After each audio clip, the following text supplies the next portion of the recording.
The dog just joined me. All right, everybody, welcome to Wall Street Beats. I'm Steve Lamar, joined by our retail and comms pro Berna Barchet and our retail, all things retail, Mr. Jeff Mackey. We're going to talk some retail stocks today. I bet I saw some nice numbers out of Dollar General this morning. I saw some good numbers out of Victoria's Secrets. I'm not sure what's on Berna's mind, but I know what's on Jeff's mind this morning after seeing those. Yeah. Now you make that sound Jeff. creepy. What are your thoughts on the panty slingers over at Victoria's Secret? They are. It's again awkward to say, but I talk about it every time Victoria's Secrets comes up. They're hot. I mean, it was an incredible conference call. They gave the double beat and guide higher, and that's beautiful. They're going to fewer margins. They're doing an attack on markdowns, and you love to see that. Absolutely love to see it. In terms of a cultural comeback, compares to Abercrombie and Fitch. Maybe they have similar DNA. But I was in stores last week with my son, who's my intern. We kind of sheepishly snuck in there. And it turns out you don't really have to sheepishly go in those stores anymore. They're just clean, well-lit, nice places to shop. That create kind of just a vastly improved design and presentation, and they're getting rewarded for it. No one really believed huge short base in this stock, and I think those folks are just trading last year or something. The Victoria's Secrets was down going into this after American Eagle and Gap kind of missed, and I think there's so few opportunities to add any alpha, and one of the areas that you can do that is that people tend to treat these sort of few $billion companies with kind of one big broad brush, and they just figure if the mall's bad, everybody's bad. So even though American Eagle came out and said, you know what, Aerie crushed, which again, it's super awkward as a 50-something-year-old man to even use these words. But that's what American Eagle, they're just like, undies are hot, they're flying off the shelves, we're doing incredible. It seemed weird the Victoria's Secrets was down. Bought it for my friends at Stock Market TV, bought it for myself. And, this was just a great call. It's the kind of call you really dream about, where you really can't pick a lot of nits. Every analyst congratulates them as sort of an opening salvo. It felt like being long a chip stock. Now I know why those guys are so excited about the market these days. Those stocks only go up, Jeff. That's why. I guess. It's and of course, retail being retail, we also are really, which seemed good. Dollar General seemed good. For the most part, the earnings are coming in pretty well at kind of these secondary companies. We had Target, Walmart, Home Depot. We had the big kahunas all last week. And now we're going to end this week with Lulu, the traditional sort of, it used to be the joyous fireworks show at the end of retail reporting season. Now it's much more of a sad little, sad trombone type of report, but that's going to be Thursday night. I think, we're not K-shaped, whatever kind of economy. Victoria's Secret said they saw business was strong for consumers with no money, consumers on the high end. They're just doing good retail. And that, it turns out, is what a consumer under stress, they don't really change stores completely. They just don't go to stores that are on the fringe. They don't, that sort of incremental, I think I'm just going to chuck money away.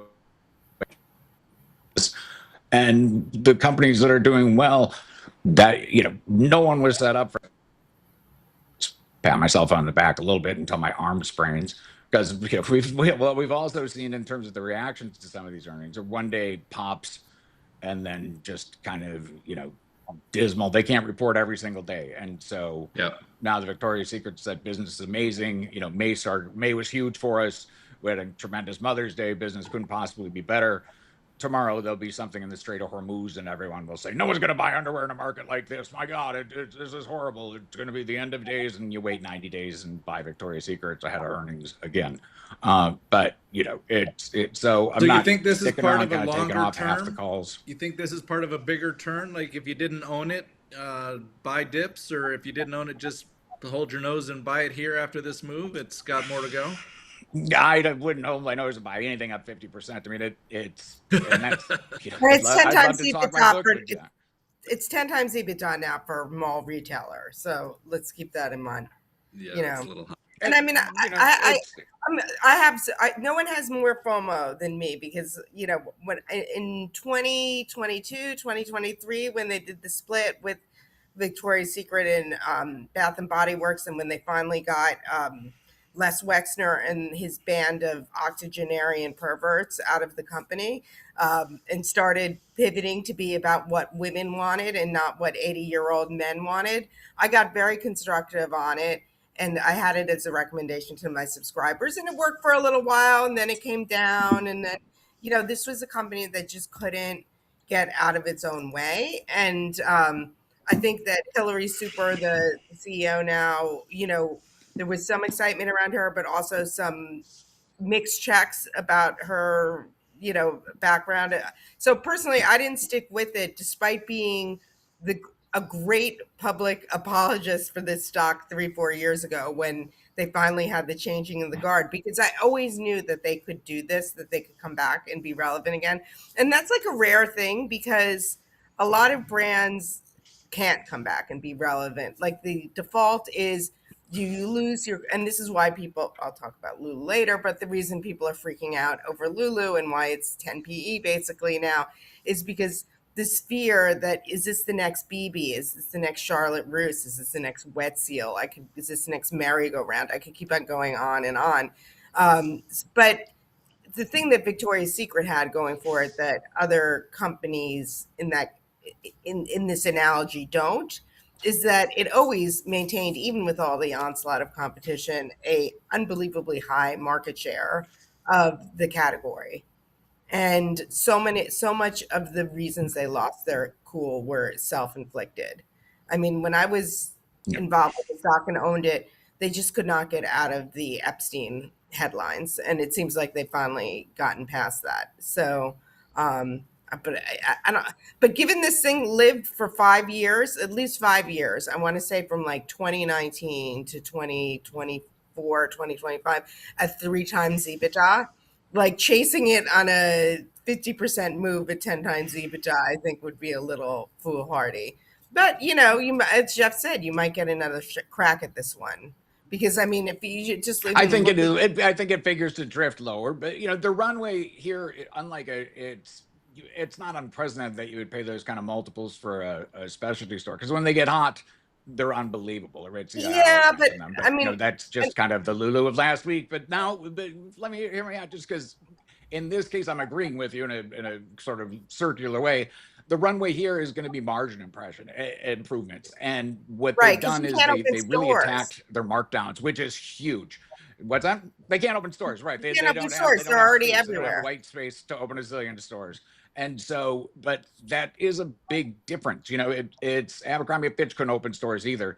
That stock went way further than people would think, just because they figured out how not to have to take so many markdowns, and they had that super hot streak. That's kind of where Victoria's Secret is now in terms of, again, it will be drifty, but they're going to earn a lot more than they thought, and they're doing it the right way. It's not reliant on a huge expansion. It's not reliant on a great consumer. They're benefiting because they're just better at retail than they were before. The stores aren't creepy. They're well lit. They're nice. They're not. It used to have a strip club vibe, which is wildly inappropriate. Now it's just a store, which is fantastic. And with that huge market share, again, to see them pull this off kind of in a softer economy, like it's a not great one, but they're the store of choice. And as Berna said, they have huge share. So, it gives them, it makes it hard for them to have open field to run in. But, as you can see, a lot of people were kind of betting against them. It's being expensive is not a short thesis. It's a stay away thesis. And so, it's if you like this company, and I do, I think you wait for it to drift lower. Everything that's reported and popped this much has drifted lower. So, don't get panicky. If you want to chase me out, I got filled on how the portion of it that I sold. So, I'm not going to encourage people to chase it. It's like, we're fine. They've chased it enough for my taste, but I'm happy holding it, just because you don't see many companies out there right now that are making that trip back to a less kind of discounted business model. To be able to pull that off is as impressive as the cultural comeback they've made. To be able to go back and say, you know what, we're attacking markdowns, and we're just not, we're just not discounting as much as we used to, going to a near full price model. That's super impressive. That marks an absolute, it's hats off to Ms. Yeah. Super. I mean, great job. Like just And terrific TJ job. Maxx just told us the treasure hunt is real, right? So they're looking for consumers looking for this. They're looking for this. Yep. Yep. And speaking of stocks that, it's I think you can buy here. TJ Maxx has done a lot of pausing, a lot of hanging out, a lot of chilling. And, that was another quarter that it's like, geez, what am I missing? It sounds like business is pretty freaking good. It's not mid-teens comps good like Victoria's Secret was, but it's good. Not bad. And it's a little bit of an enigmatic market. Dollar General was also good. And, that they're having a perfectly cromulent day, but that stock has not been great shakes year to date. And if you kind of laid out the plan for this year, you would think that, the dollar stocks would be doing terrific. They had a nice week, but that sort of brought them back up to years. So it's people, again, it's really hard to fight the entire newspaper every day when you can only report once every 90 days. And it's so that kind of pervasive, the consumers might say they're negative. That just means they're buying fewer underwear sets, or grumbling about spending the money, and they're afraid to shop anyway. What about AEO? Yeah, and they're going to nice places. What about American Eagle? Is this a place to buy it? I don't think so. I think that a super long-term chart. I wish I had one. I ran a max chart of them yesterday. They've literally spent a quarter of a century going from about 10 to about 30 and back again, just sort of over and over again. Really, correct. It's amazing, right? It looks like it's literally looks like I mean, it's just since it started around 2004. 2005. Yeah, so it's been 21 years of range down. Right. But a great we got a few years to wait before we see another specialty. No, I mean, they catch trends, and when they catch trends, it's remarkable for them. But we were long that last year and kind of got out because it's a classic trader stock. I mean, if you take a look at that chart, bet against it going through 30 anytime soon. They had terrific trends, and then AEO just slowed down. It just did. We that denim rally kind of faded. Isn't this sort of the story of the mall retailer, though? The ones, of course, there are ones like that came along, like Lulu, like later than that. But like, if you already were an established retailer, we kind of stopped building enclosed malls, by 2010 or something. The financial crisis put a pause and never really came back because the traffic started going down, the internet, blah blah blah. But most of these companies had 900 stores around 2007, and they probably have 700 now. So that's your answer for range bound. Like, they go up when they catch a comp streak, they go down when comps go negative. But if you're not opening stores and you're not moving internationally, your growth is limited. Hence your range bound. Right, and then at that point they become all trader stocks. Gap trader stock. Abercrombie trader stock. Great opportunity. And a great outcome in terms of specialty because most of them just disappear. It's like Gap was absolutely iconic, and they peaked in the 90s. I will never forget it because I saw Mickey Drexler talking about putting second Gaps in stores. He said that would be the growth opportunity, was that they were going to put a second Gap in bigger malls so that you wouldn't have to walk so far to get from Gap to Gap. That was a sign that they were pretty much saturated, and the stock has been more or less dead money since. There were two Gaps in many malls in the late 90s. I remember that. Bonkers, right? Makes no sense.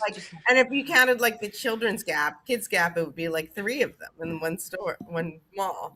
Even at like a smaller mall. That's the way companies appended AI to stuff now. It's shoes, Gap kids, Gap babies, Gap, slippers, whatever. They did so many offshoots and so much crazy stuff. But they've kind of pulled it together. It's not always a terrible stock, but it's a trader. Specialty, it's where love goes to die. I say that over and over again, but that's because you can't.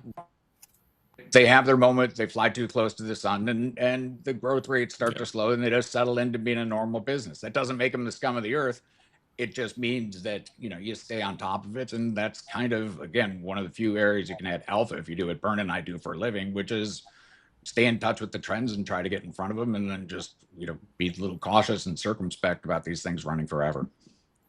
All right. So speaking of trends, Jeff, I heard Berna mention Lulu. Is she getting constructive on Lulu here? Maybe. I I mean, have to I ask saw a Berna. twinkle in her eye. I mean, really, like everything goes to like, what's your time horizon, right? Because like own, I own Victoria's Secret, right? And what, by the way, we did not mention the ticker change. The ticker changed today from VSCO, which it has been, to VSXY for very sexy, which, almost is a contraindicator on this stock, because Right. once you go Exactly. vanity ticker. But And as I mentioned before, is my vanity plate now. My car license plates are now V sexy, which is awkward. You have to get those changed. I'm going to refer to you know to Victoria's Secret, because it's instructive on how I think about Lulu. Like, I always believed that Victoria's Secret was going to come back, but say I owned it in, let's call it, the beginning of 2023, and it was $30, and since then it went to $15, and now today it's $80.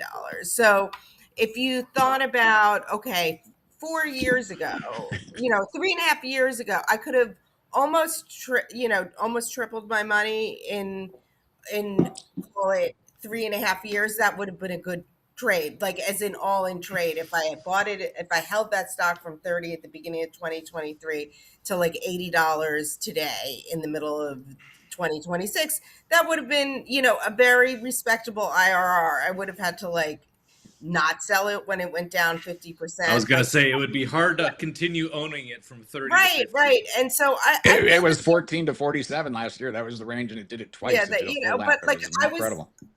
I had a thesis that I was too early on, right? And right thesis that this was going to come back eventually. That sort of the things that had been holding back the company for about 10 years had left. I can name them. There are three of them. They're all men. But anyway, like I had a thesis that was right, but it was going to go down 50% at least twice along the way to getting your IRR, which would have been, very healthy, probably like 30% IRR.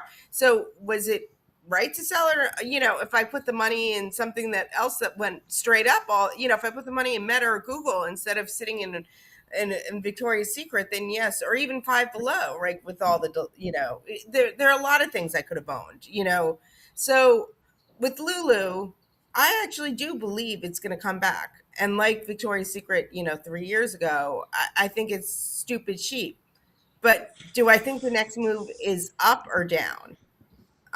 Well, this quarter is complicated, right? Because I think that they thought they were going to be going into a proxy battle with this quarter. So I would be shocked if they don't somehow pull every stop that they can, like, pushing expenses off till, April 1st or whatever, to make sure that they make this quarter, because they thought they were going to be going, now they settled with Chip Wilson, but they thought they were going to be going to proxy battle with him right now.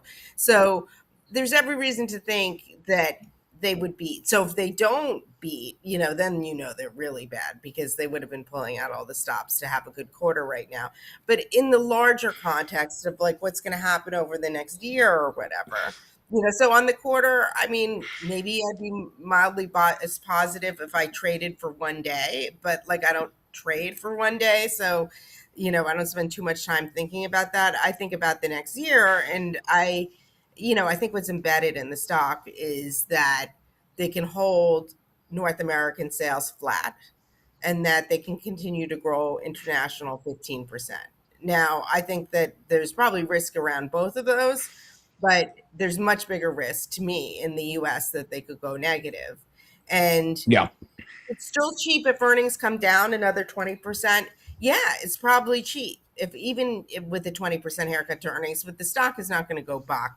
It's not going to go up on a 20% haircut to earnings. It's not, 6-7 PE. It's 10-12 PE. So there's still further downside. So I'm staying on the sidelines here. I do believe, like Victoria's Secret, that eventually this one comes back. But and with a long enough time horizon, and the tolerance for volatility, there are places where it makes sense to take a shot at a stock, even though the current fundamentals aren't good. Like, I would point out that Crocs is up almost 40% this year on a flat retail tape because it just got so Yeah. dumb, stupid cheap at the end of last year. I mean, it's still cheap, but like literally everything that was going wrong was going wrong at once. And, business isn't great right now. It just people have come to the conclusion that like it's not going away.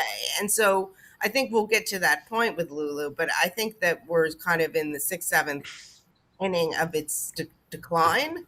And so I'm waiting, if So you're my not choice, quite there. if I my mean, this choice, board was catastrophically bad. what's that? From Nike, who can't start until September. It's the board as it was. The fact that they were preparing to fight Chip, who was suggesting that they make better clothing and stop just hiring people who are kind of product managers. Those are good ideas. Like Chip is a controversial guy. He's not afraid to tick people off, and he's really good at it. But that didn't make him wrong. And so I think that the bullish case to make with everything Berner said is exactly correct. I think that there's a huge risk they go negative in North America. I think they would love to have a great quarter. I don't think they will. And there's not a change agent there. If you go into the stores, they're still pretty lost. There's just kind of a cannon of garbage that they're laying. We got rugby shirts over here. Just here's a guy in a tracksuit. They got on tracksuits. What made Lulu great was that they sold just the best stuff. And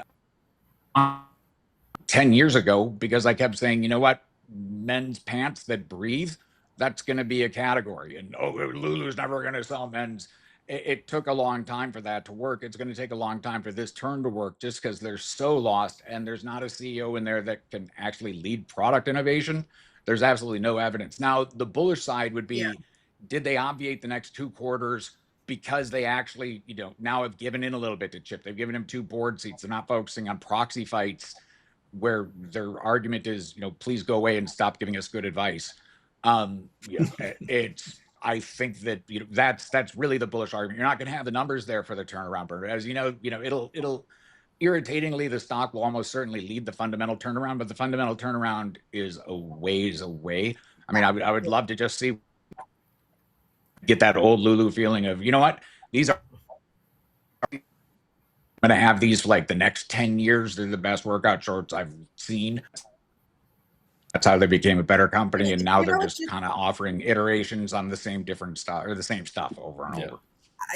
I got to tell you about an observation I had out in the wild that just encapsulated for me, like how much Lulu has missed up. So of all things, like how my trip to Disney made me more negative on Lulu. And, this isn't a Chip Wilson thing because he hated the Lululemon Disney collab. But beyond that, the thing that I was in Disney yet again on Memorial Day weekend for 4 days. And I noticed that the new sort of uniform, when you're in the blazing Florida heat, out all day, 90 degrees, walking 10 miles, I would say that 50% of the women from the age of like teenagers, even up to like, fit moms in their 40s and 50s were wearing these little sort of athletic skirts. They're almost like what would have been like a tennis skirt when we were growing up.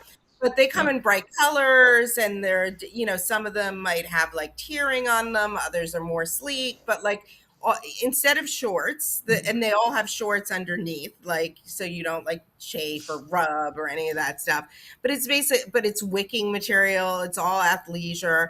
And if they're not wearing that, there's also like a little athletic, essentially tennis dresses, but instead of being white, they're in fun colors and whatever. And like literally 50% of the women from like 15 to 55 were wearing some variation of this. And they have like 2 of these dresses and like none of these skirts in the store at Lulu. It's like, like they are the company that kills it with the basic. Like, I don't care how cool Aloe is. Like when I'm going to the gym, I'm wearing an Align pant and like this is the stock that the Align pant built. But like they should be the Align, they should have an Align pant of this skirt, because clearly, you know, Lululemon did not become a $10 billion company on women doing yoga. They became a $10 billion company on women wearing a line pant to run leggings, to go to Disney, to have brunch with their friends, and, you know, athleisure, the leisure part of the athleisure. And they're just missing, you know, you know, they should be the best at the tennis dress and the tennis skirt, you know, the basic that is, you know, Yep. like I'm going to the gym, but I just want to be comfortable doing my life. And they have completely missed that. And it's shocking to me that they would miss something like that, you know? So how do you decide when you're gonna pull the trigger to buy this thing? Do you wait for a quarter when the management team is finally telling a good story and the numbers appear to have turned, or do you wait for a second quarter to see some consistency with it, or do you look at the Um, stock with some volume? I think you wait for product. I think this is a case. I think to Verna's point, this is a case where you got to see the product. You know, Product if or it doesn't extreme get kind of price. less complicated, then Extreme price. right, Like, you know, you exactly. get to a point like Like where, you yeah, know, yeah, it's like the Crocs at 75 when you're like, you know, 7 PE and comps are already negative. Like when all the bad news is out, you Okay. know, because it's 5 times EBITDA now. If they actually turn negative and go 4 times EBITDA, that's where I would be willing to buy it, have dead money waiting for the product, you know, and, you know, because the downside has, you know, the problem is the downside has not been, it hasn't been de-risked here Right. from the Hasn't been downside established. Yep. as far no, as I'm. the downside is Athleta only huge. You know, if you listen to Gap last week, where it's like it's that's what happens to athleisure companies that aren't capturing the zeitgeist and are kind of oblivious to what the trends are, is they become irrelevant. Like Lulu clinging to North American comps, kind of rising by 1%. That doesn't get me super excited about the stock, your ambitious 1% goal. B, I don't think it's achievable. So, you know, those are two problems with the modest, you know, you set the bar low and then you trip over it. That's bad. And I got to hear from the new CEO and I want to see new product Um, I know we have a ever. hard And they stop. just haven't done it. I wanted to Yep. mention a couple of other things real quick. One is Yep. that We got Five 2 minutes. We Below. got a hard stop at 7:30. Yeah, Go. Five Below reports expectations are really high. The stock is no longer cheap. Q2 has easier, you know, expectations because they start to comp like the double digit comps, and it's not as pressing of a goal. I mean, the street is ahead of where the company is, although business is amazing there right now. You know, I've talked about like they're benefiting from this squish Nito trend. So, you know, I'm not doing anything in front of earnings. It wouldn't shock me that like the bar has been raised so high that maybe they can't make it, but I feel better about the next 6 months. So I'm going to stick there. You know, I had sold, you know, maybe prematurely like a third of my stock up 100%. And so I'm hanging on. It's hard to sell what I think is the best performing retailer, you know, in the group right now. So I'm hanging with a little bit. It's a little bit like Jeff with Walmart and Costco. It's like I know I'm in the later innings, but I also, and I'm willing to suffer any quarter, you know, blip. The two other things that I would just mention super quick is this Google $80 billion raise. The fact that the market is completely just blowing it up. I mean, it's just unthinkable to think that 3 years ago, if you told me Google was going to be raising equity, I would have told you that you were on drugs. And, you know, they're raising $80 billion. They're doing it fairly cheaply. The stock's only down 2%. I mean, Google's so big, it's not that dilutive, but it really is just an incredible thing. Had to comment on that. And then the final thing is, They gotta get the money before SpaceX and Anthropic and everybody else does. yeah, I thought it exactly. was brilliant. But it's like it's amazing to me that the market just sort of blowing it off. They're like shrugging it, like, yeah, you know, it's because it's just so shocking that we're at this point. And then the final thing is a little note in the news. I don't know if anyone saw the Andrew Leff trial, you know, from Citron. He Yeah. is, you know, supposedly, you know, potentially going to jail for like 20 years over his short report. And I didn't follow it that closely, so I don't know about the accusations of front running or pumping and dumping and all that stuff. But I have to say, like, the I don't know what incentive there would ever be again to put a giant short report out into the world, because people Not are worth going going to to jail for. just in terms of how it affects our business, like I think short ideas are going to be harder to come by. I think people are going to be disincentivized from putting out this kind of forensic research, which I think is too bad. And I don't know, maybe he And did also lots not of super different things. bullish for the stocks. This reminded me very much of when they banned short selling of financials in 2008. It's only in this case we're doing it with the market at all-time highs. And it's the argument Yeah. for skepticism, the need for skeptical reports out there. Again, I don't know anything about Andrew Left either. It's not like I was part of his trading circle or whatever. But 20 million, which sounds like a big, huge number, the amount of money that's been made scamming BS on the long side over the last 5 years in the form Right. of Yeah, you think about all the fame, pump and dumps on the like long side, no one's going to JPEGs and all jail. that crap. Every SPAC on earth. I mean, it's my God. It's we're just gonna And leave blind that dates. unscathed. These people made billions off it. Oh yeah, like It's so I don't know. It's the NFTs. No one's going to jail for NFTs apparently. No, exactly. Anyway, All right, let's no, wrap it but we up. better go after Okay. Andrew Left for scalping on the pennies on the downside. All right, guys. Thanks. All right, thanks everybody. Bye. Thanks for Have following a us good on day. Wall Street Beats. We'll see you back here tomorrow. Actually, tomorrow we will not see you back here because we have a bunch of scheduling issues, but we'll see you back here on Thursday. Have a great day, everybody. Thanks, Jeff. Thank you, Berna. Thanks.